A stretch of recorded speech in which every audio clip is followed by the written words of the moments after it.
नमस्कार, मैं नवीन जायसवाल 4PM राजस्थान में आपका स्वागत है। देश से मुगलों का शासन कब का खत्म हो चुका है और उसके बाद अंग्रेजों ने शासन किया, देश आजाद हुआ और अब चुनी हुई सरकारें हैं देश में। और आजाद भारत की जो हमारी सरकार है, लोकतांत्रिक रूप से चुनी हुई सरकारें हैं, उनके भी शासनकाल का अमृत काल चल रहा है, यानी 75 साल से ज्यादा हो चुके हैं।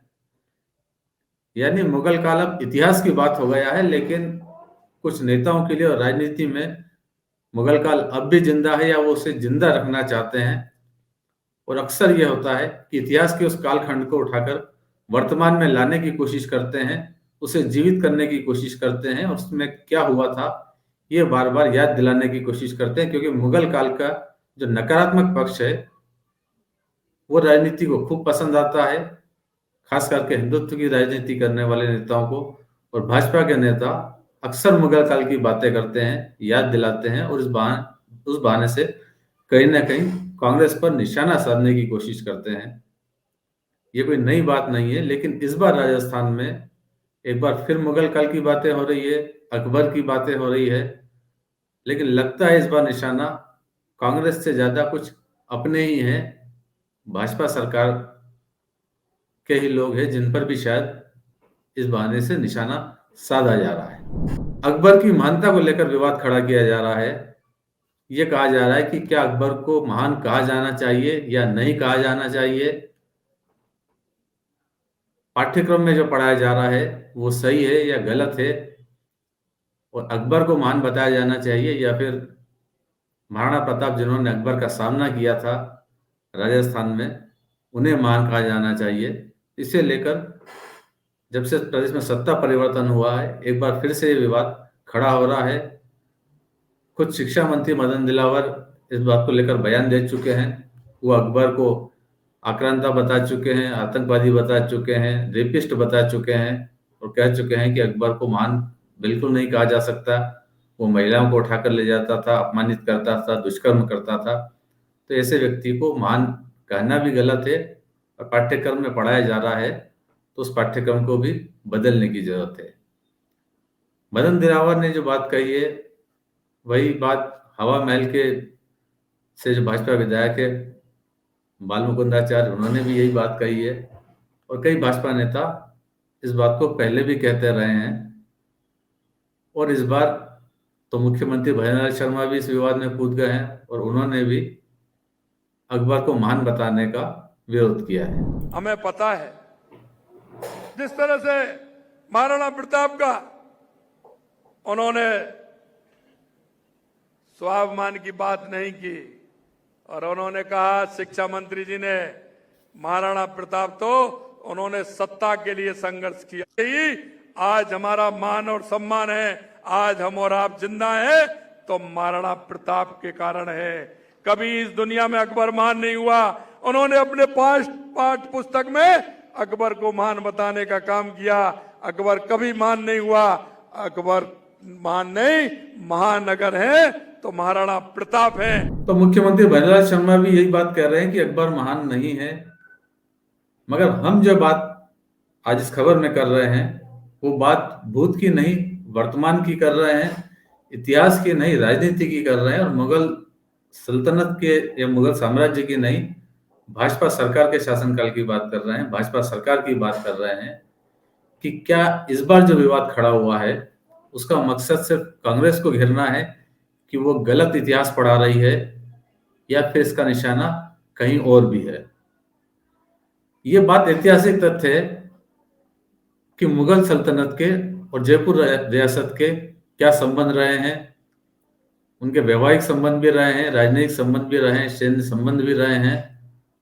और जयपुर के राजा मानसिंह अकबर के दरबारी थे, उनके सूबेदार थे। ये सारे ऐतिहासिक तथ्य हैं, लेकिन इतिहास की यही बातें अब जयपुर राज परिवार को असहज कर देती है। जब वो राजनीति में आगे बढ़ना चाहता है तो राजनीतिक मंसूबों पर कहीं ना कहीं ये चीजें दुविधा खड़ी कर देती है। और इस बार जो विवाद हो रहा है उसको इस नजरिए से भी देखा जा रहा है कि भाजपा की सरकार में चाहे मुख्यमंत्री या दूसरे लोग जो बात कर रहे हैं उसे जयपुर राज परिवार किस तरह से देख रहा है। क्योंकि जयपुर राज परिवार की राजकुमारी दिया कुमारी खुद इसी सरकार में उप मुख्यमंत्री है, उनकी अच्छी मजबूत हैसियत है और कभी वो मुख्यमंत्री पद की दावेदार भी रही हैं।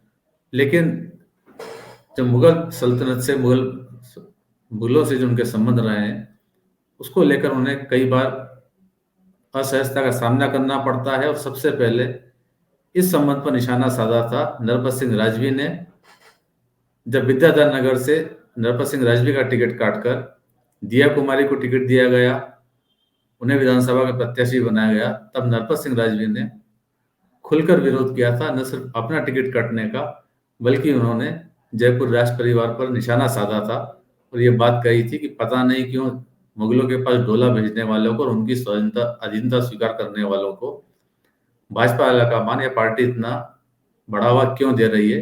अप्रत्यक्ष रूप से उन्होंने दिया कुमारी पर अटैक किया था, लेकिन उसी दुखती रग पर हाथ रखा था जो उनके वैवाहिक संबंध मुगलों से रहे जयपुर रियासत के, और जो अधीनता उन्होंने स्वीकार की और उनके सूबेदार बने, उसको लेकर नरपत सिंह राजवी ने एक बड़ा हमला बोला था।